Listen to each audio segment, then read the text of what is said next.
And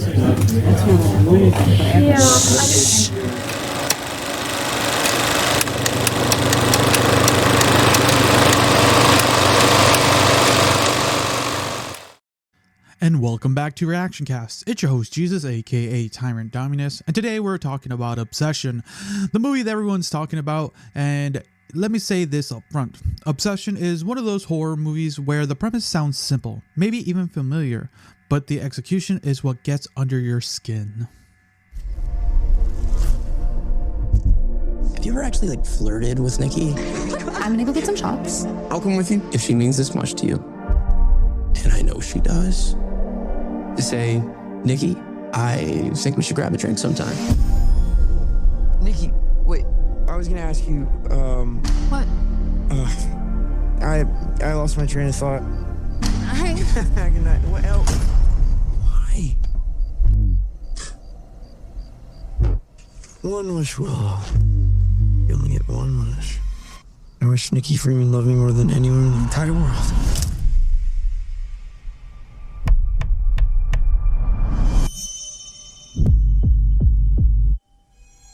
I love you so much. A love only the branch of a willow tree could conjure. Now, the story follows Baron Bear Bailey, played by Michael Johnston. Why can I say his last name? That's so simple. My God. Bear works at the music store as he has feelings for his childhood friend and co-worker Nikki Freeman, played by, now this one's gonna get me, Indy Navarrete. Apologies. But Bear is one of those kind of passive who wants something badly and cannot bring himself to say it out loud. He likes Nikki, but instead of being direct, instead of taking the emotional risk, he stays that, awkward space of longing from a distance kind of vibe. And listen, we've all seen these characters like this. The guy who is clearly in love but keeps waiting for the universe to hand him the perfect moment. This guy thinks that his silence is noble when really it is fear wearing a hoodie. Then Bear comes across this little supernatural nativity item called the One Wish Willow. It is one of those objects that feels cute at first, like something you would find in a mystic shop and laugh off, because obviously this thing does not actually work. But of course, this is a horror movie. Bear breaks the One Wish Willow and wishes for Nikki to, quote, love him more than anyone else in the world. And the wish works. At first, it seems like Bear got exactly what he wanted. Nikki is suddenly interested, she is affectionate, and she is all in. And Bear, instead of immediately questioning why this is happening, lets himself enjoy it. That is one of the smartest choices the movie makes. It does not have Bear instantly panic and go, oh no, what have I done? No, the movie lets him sit in the fantasy for a second.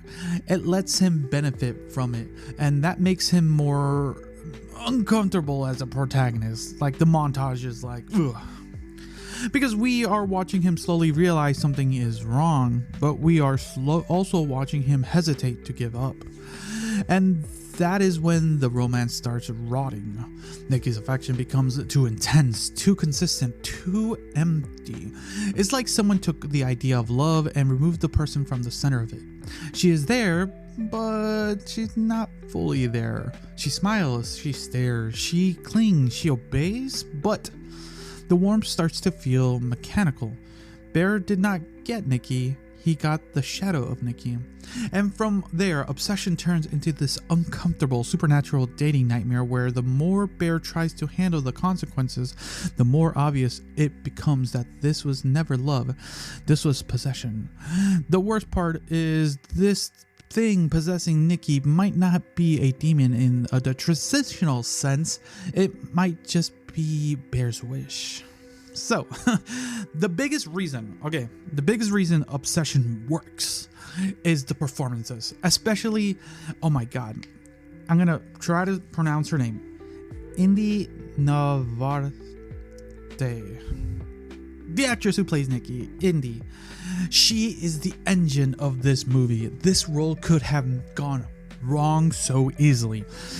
If the performance was too big, too early, it would feel goofy.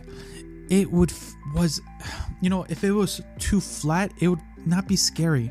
But she finds the perfect middle ground where Nikki still feels human, but something is clearly off.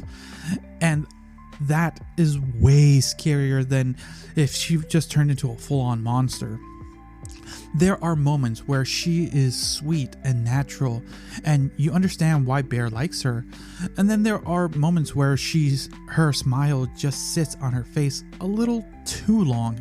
Her eyes feel too locked in, her body language feels too still, and suddenly something that should be romantic feels like a threat. That is hard to pull off, because the movie is asking her to be charming, tragic, funny, creepy, and horrifying, sometimes within the same scene. She has to make you believe that the real Nikki is still somewhere in there, but also that something has overridden her and she sells it. She does not need a monster makeup. She does not need to crawl on the ceiling. She can just stand in a room and make you want the camera to cut away. That is power. Michael Johnston is also really good as Bear, because Bear is not he's not simply that innocent victim of the story. At first, you can understand him. He's awkward, he's insecure, he's scared of being honest, he wants to be loved. But the movie slowly pulls you away from him, because once the wish starts working, Bear has a choice, Even when he starts realizing Nikki is not acting normally, part of him still wants to hold on to what he got. And that's what makes the character interesting. He is not some cartoon villain twirling his mustache like, yes, I shall steal this woman's free will. But he is selfish, he's weak, he's avoidant. And sometimes that is more frustrating because he keeps finding ways to delay doing the right thing. There's a point where you stop thinking poor Bear and start thinking, bro, you caused this, fix it, The shift is important. The movie needs us to feel uneasy about him. It needs us to recognize that loneliness does not excuse control. Insecurity does not excuse harm. Wanting someone does not give you ownership over them.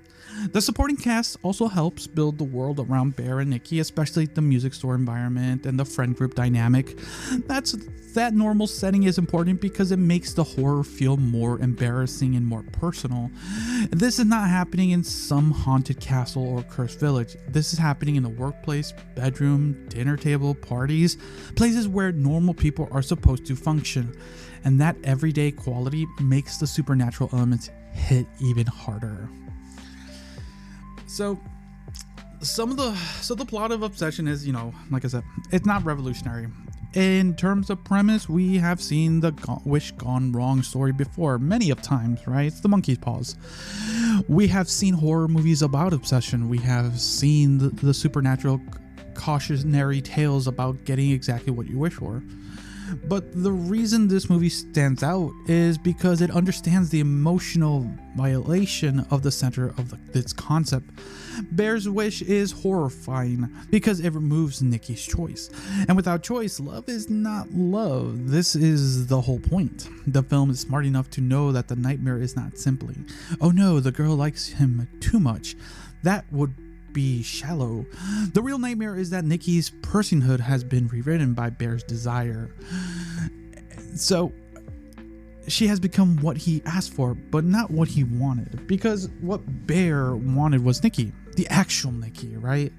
The person with her own mind, her own boundaries, her own feelings, her own ability to say yes or no. But what we get is a devotion without agency, a person turned into a response. And that is horrifying. It gives the movie a really strong thematic backbone. Obsession becomes a horror movie about the fantasy of skipping the hard parts of intimacy. Bear does not want to be vulnerable. He does not want to confess his feelings and risk being rejected. He wants certainty. He wants a shortcut. He wants the ending without earning the relationship. And the movie punishes that shortcut. What I like about this, it does not punish him in some generic supernatural way. It does not throw a ghost at him or have the wish object start glowing under thunder crashes. The punishment is the relationship itself. The thing he wanted becomes unbearable. No pun intended. That is good horror writing, because the monster is not separate from the desire. The monster is the desire. The movie also has this possession film energy, sort of. I know it's not, but with a twist. Usually in possession horror, something evil enters the body and corrupts the person. Here it feels like Bear's wish has taken over Nikki, like his fantasy is piloting her. That is such a nasty idea. It creates this weird emotional tension because Nikki is both frightening and a victim. She becomes a source of horror, but she's also the person most violated by it. The balance gives the movie more weight. Now, there are some issues, I'll say. There are moments where you might ask, like, why does Bear not call for help sooner? And honestly, that is, that's a fair thing. There are points where the logic response would be to bring in someone, a doctor, police, literally anyone. But Bear keeps trying to manage the situation himself. And while that can be frustrating, it also lines up with who he is. Bear's whole problem is avoidance. He avoids honesty, he avoids rejection, he avoids responsibility. So when things go wrong, of course he avoids the cleaning up the solution too, right? There's also the idea involving Nikki's real consciousness fighting through the wish that sounds like it could be been pushed even further. That is such a disturbing concept. The real person trapped under the force of affection, trying to break through. When the movie touches the idea, it's powerful. I just wish it had explored the angle a little bit more, but what we did get is very, very, disturbing. But overall, the story works because it keeps the focus where it should be, on the consequences of Bear's wish and the moral ugliness behind it. Where this film really, I would say, shines outside the performance is some of the uncomfortable details because of some of the performances. This movie understands cringe as horror. I'm gonna explain. I do not mean cringe like bad writing. I mean intentional, tactical cringe. The kind of scenes where you are not scared because something jumped out.